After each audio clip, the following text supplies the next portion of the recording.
Cambridge Ielts 7 by University of Cambridge ESOL Examinations, published by Cambridge University Press. This recording is copyright. CD 2. Test 3. You will hear a number of different recordings and you will have to answer questions on what you hear. There will be time for you to read the instructions and questions, and you will have a chance to check your work. All the recordings will be played once only. The test is in 4 sections. At the end of the test, you will be given 10 minutes to transfer your answers to an answer sheet. Now turn to Section 1.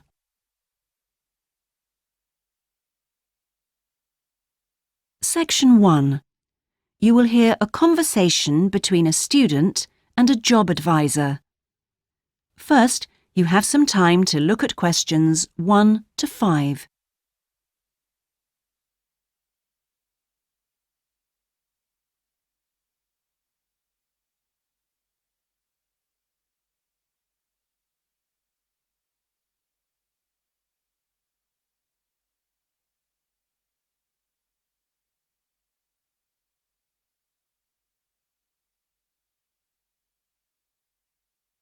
You will see that there is an example that has been done for you. On this occasion only, the conversation relating to this will be played first. Good morning.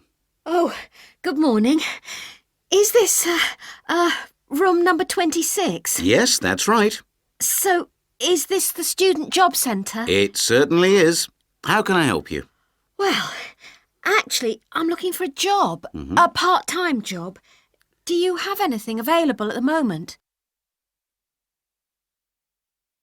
The student is looking for a part-time job, so part-time has been written in the space. Now we shall begin. You should answer the questions as you listen, because you will not hear the recording a second time. Listen carefully and answer questions 1 to 5.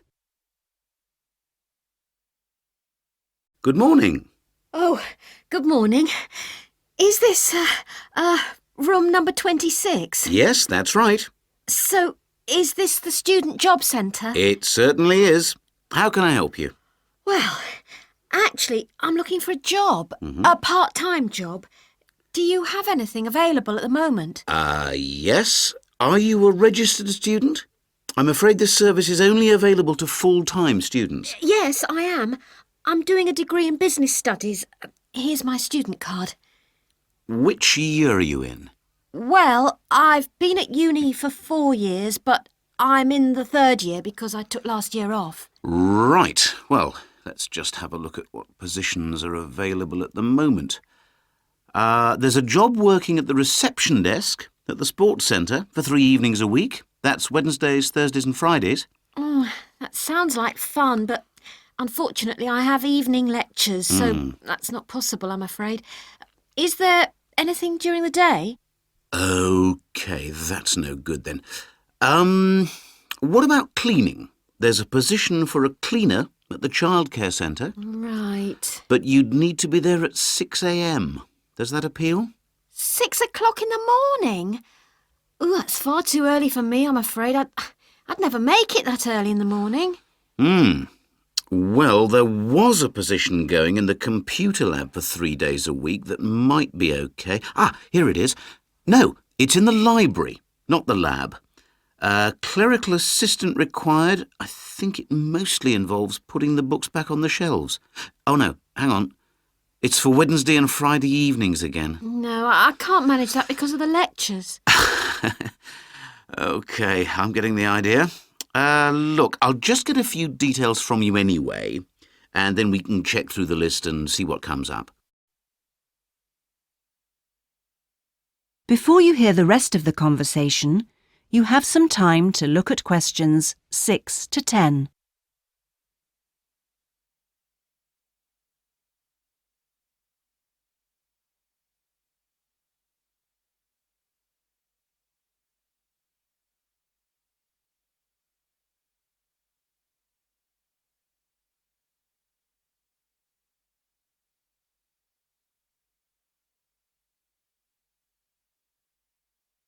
Now listen and answer questions 6 to 10.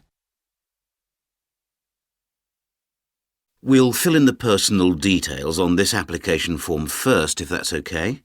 Yeah, that's fine. Now, what's your name again? Anita Newman. That's Newman. And your address, Anita?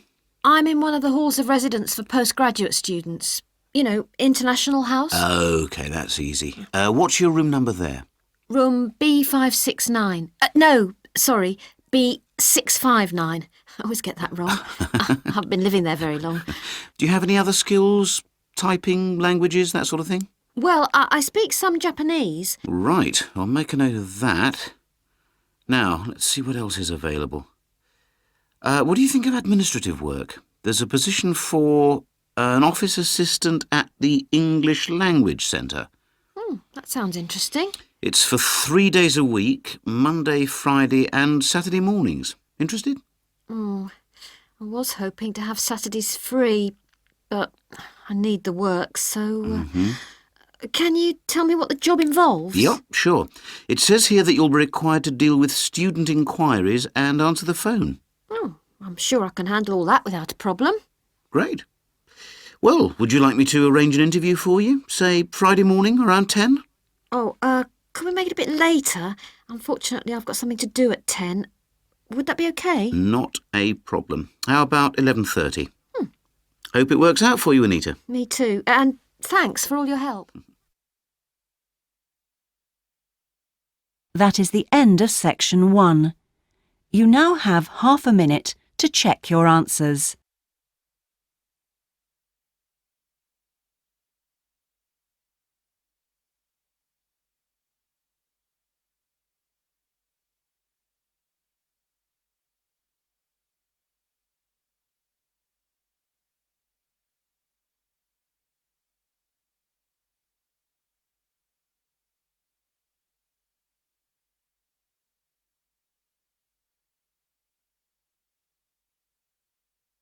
Now turn to section 2.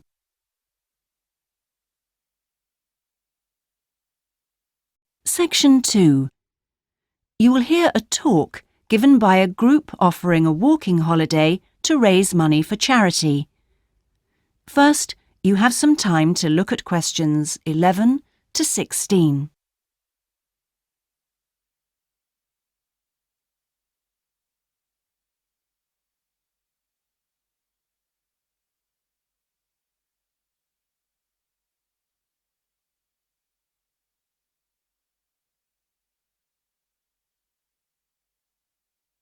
Now listen carefully and answer questions 11 to 16. Good morning. I'm very pleased to have been invited along to your club to talk about our charity-sponsored walking holiday for education aid. I'll start by giving you a brief overview of what it entails. First of all, let me explain what we mean by sponsored here. This is where people promise to donate money to the charity if you achieve your goal. In this case, to walk a certain number of miles. Basically, we are organising a 10-day holiday from the 6th to the 16th of November, with 8 days actual walking, trekking in the Samira Mountains. Let's have a look at some of the details. We require you to raise sponsorship money of at least $3,200, paying $250 of it up front as a deposit, and the rest in stages throughout the year. Out of this, about 35% will go on your expenses, and that leaves 65% guaranteed to go to the charity. Which brings me to the most important part. This trek is being specifically organised to help education in the Samira region. Last year, we helped train teachers for the disabled, and this year we're focusing on the pupils. Each of the walkers' sponsorship money will go to help an individual special needs pupil in one of the mountain schools. In the second part of the talk, I'll be giving you a lot more details. But back to the basic information. Age limits. This is the second time we've run this kind of holiday, and on the first we even had an 80-year-old. But we found it was wise to establish limits this time. You have to be at least 18, and the top limit is now 70. though you need to obtain a health certificate from your doctor if you are over 60 years old. Now, the Samira Mountains are among the highest in the world, but you mustn't be too daunted. We will mainly be trekking in the foothills only, although there will be spectacular views even in the foothills. However, you will need to be extremely fit if you aren't now and you're interested in coming with us. You have plenty of time to get into shape. You'll be sleeping in tents, so you must have quite a bit of equipment with you, but you will be helped by local assistants. Your bedding and so forth will be carried by them. We ask that you only walk with a small rucksack with needs for the day. I don't think I've really said enough about the marvellous area you'll be walking in. Let's have a look at some of the sights you'll be seeing. Apart from these spectacular snow-covered peaks and valleys, there are marvellous historic villages. The area's been famous for centuries for making beautiful carpets, although recently there has been a trend to move into weaving blankets and wood carving. The people are extremely friendly and welcoming. We deliberately keep the party small in size to minimise disruption to people and landscape. Before you hear the rest of the talk, you have some time to look at questions 17 to 20.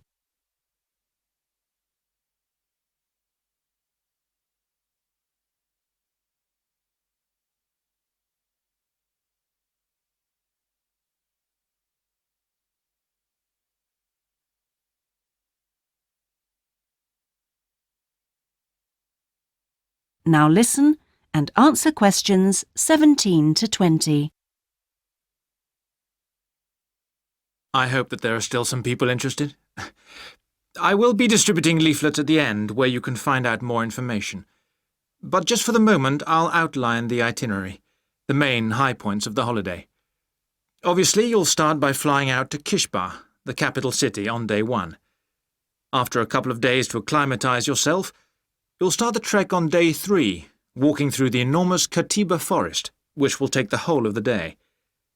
Day 4 takes us higher up, going through the foothills, past a number of villages, and visiting a school for the disabled in Sohan.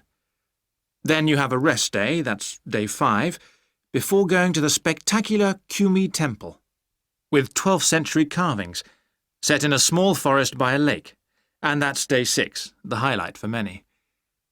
We stay near there for day 7, because then comes the hardest day, walking through very mountainous country, but culminating in a swim in the Pate Falls. This is the highest waterfall in the region. Day 9 is much easier, with part of the day spent in a village where they make some of the gorgeous red blankets. Then back down to Kishbar and the journey home. So, you can see it's a pretty packed timetable. That is the end of section 2. You now have half a minute to check your answers.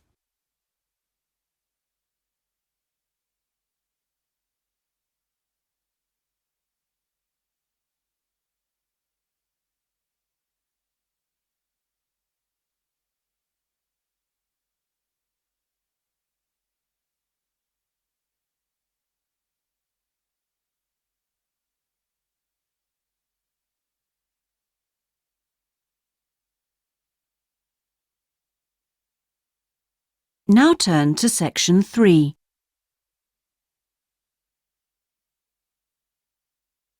Section 3. You will hear part of a seminar on ocean research given by a climate scientist. First, you have some time to look at questions 21 to 25.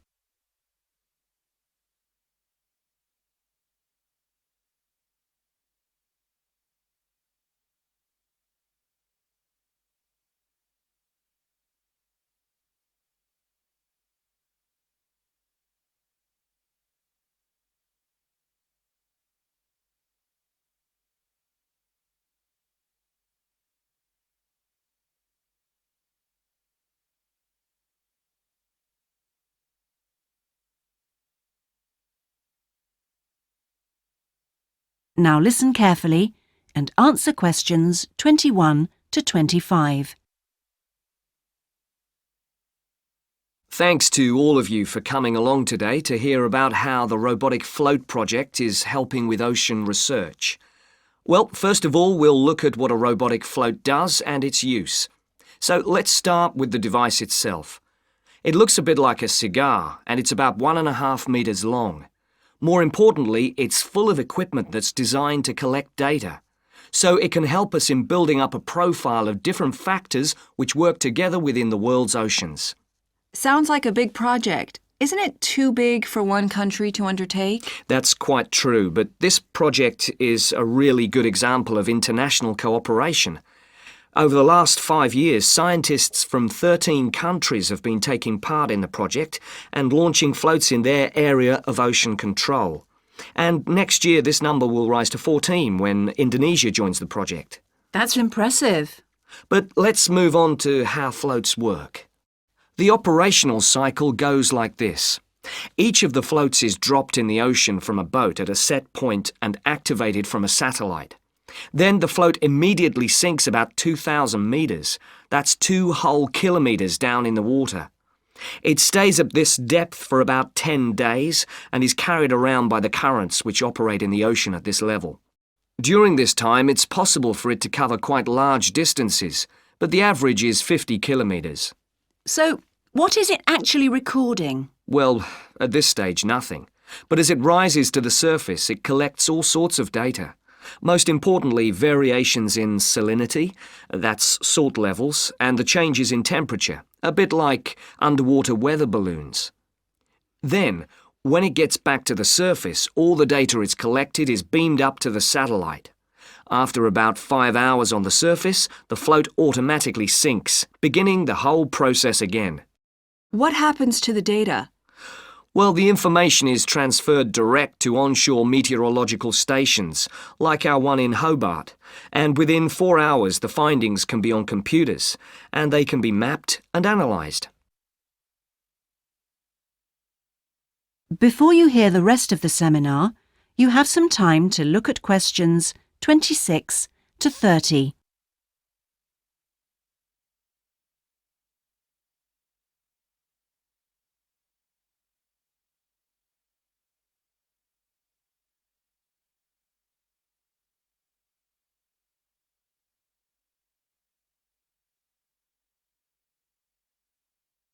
Now listen and answer questions 26 to 30. You say you're building models of the world's ocean systems, but how are they going to be used? And more importantly, when? Some of the data has already helped in completing projects. For example, our understanding of the underlying causes of El Niño events is being confirmed by float data. Another way we're using float data is to help us to understand the mechanics of climate change, like global warming and ozone depletion. That's part of an ongoing variability study, but the results are still a long way off. However, this is not the case with our ocean weather forecasting. Because we know from the floats what the prevailing weather conditions will be in certain parts of the ocean, we can advise the Navy on search and rescue missions. That's happening right now, and many yachtsmen owe their lives to the success of this project. In addition, the float data can help us to look at the biological implications of ocean processes. Would that help with preserving fish stocks? Yes, and advising governments on fisheries legislation. We're well on the way to completing a project on this.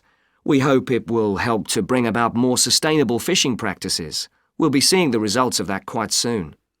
It sounds like the data from floats has lots of applications. Yes, it does. It's also a powerful agricultural tool. If we were aware of what the weather would be like, say, next year, we could make sure that the farmers planted appropriate grain varieties to produce the best yield from the available rainfall. That sounds a bit like science fiction, especially when now we can't even tell them when a drought will break. I agree that this concept is still a long way in the future, but it will come eventually, and the float data will have made a contribution. That is the end of section 3. You now have half a minute to check your answers.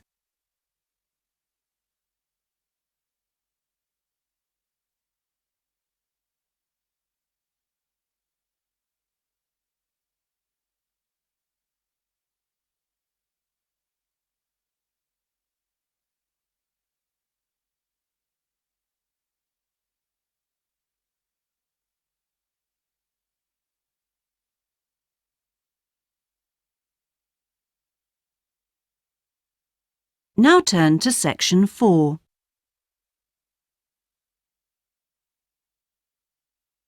Section 4. You will hear part of a lecture about hotels and the tourist industry. First, you have some time to look at questions 31 to 40.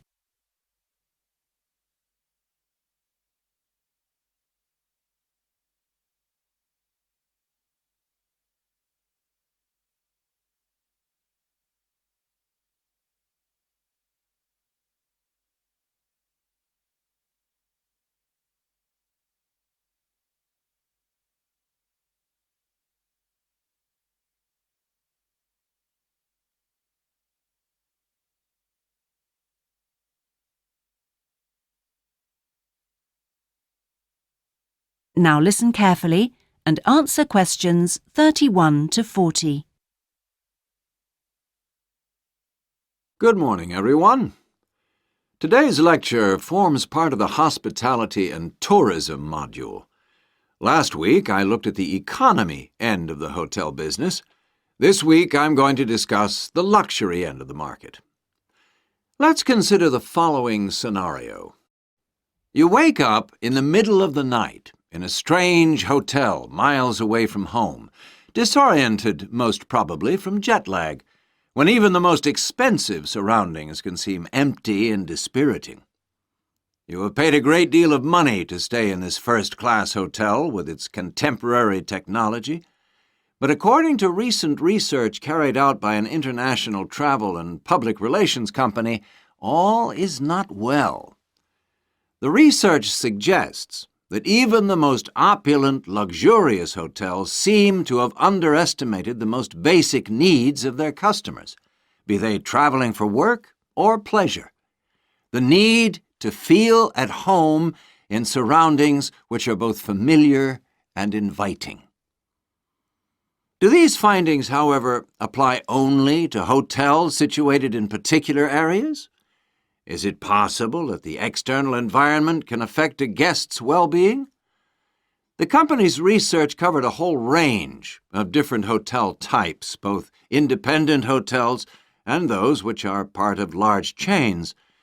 They investigated chic so-called boutique hotels in the heart of downtown business districts, stately mansions located in the depths of beautiful countryside, and plush hotels built at the edge of tropical beaches, surrounded by palm trees and idyllic blue ocean.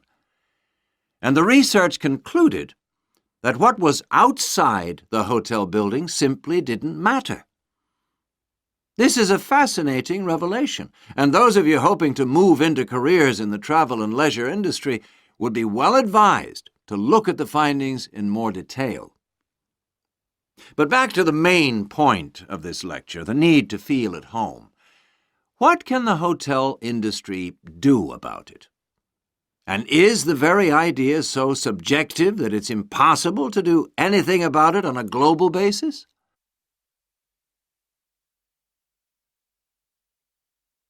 However, nothing stands still in this world. One company has come up with the slogan, "Take your home with you," and aims to provide clients with luxury serviced apartments. Those in the business travel industry maintain that these serviced apartments dispense with all the unwanted and expensive hotel services that business travelers don't want, while maximizing the facilities they do want. For example, not only sleeping and living accommodation, but also a sleek modern kitchen that allows guests to cook and entertain, if they wish, at no additional cost. The attractions of such facilities are obvious, and it'll be interesting to see whether the company manages to establish a trend all over the world and make a lasting impact on the luxury accommodation market. Now, finally, I want to consider the psychology underpinning the traditional holiday hotel industry. As a hotelier, how do you go about attracting people to give up the security of their own home and entrust themselves to staying in a completely strange place and sleeping in an unfamiliar bed? Firstly, hotels exploit people's need to escape the predictability of their everyday lives. For a few days, people can pretend they are free of responsibilities and can indulge themselves. Secondly, there is something very powerful in our need to be pampered and looked after. It's almost as if we returned to being a baby when everything was done for us and we felt safe and secure. And not far removed from this is the pleasure in being spoilt and given little treats, like the minuscule bottles of shampoo and tiny bars of soap, the chocolate on your pillow at night. And we actually forget that we are paying for it all. Next week, I'm going to look at eco-hotels, a fairly new phenomenon, but increasingly popular, particularly... That is the end of section 4. You now have half a minute to check your answers.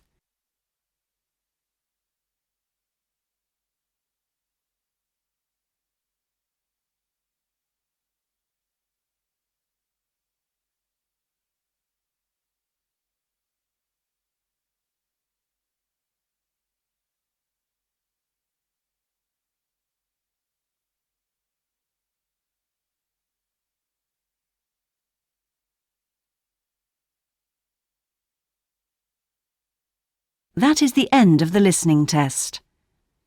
In the Ielts test, you would now have 10 minutes to transfer your answers to the listening answer sheet.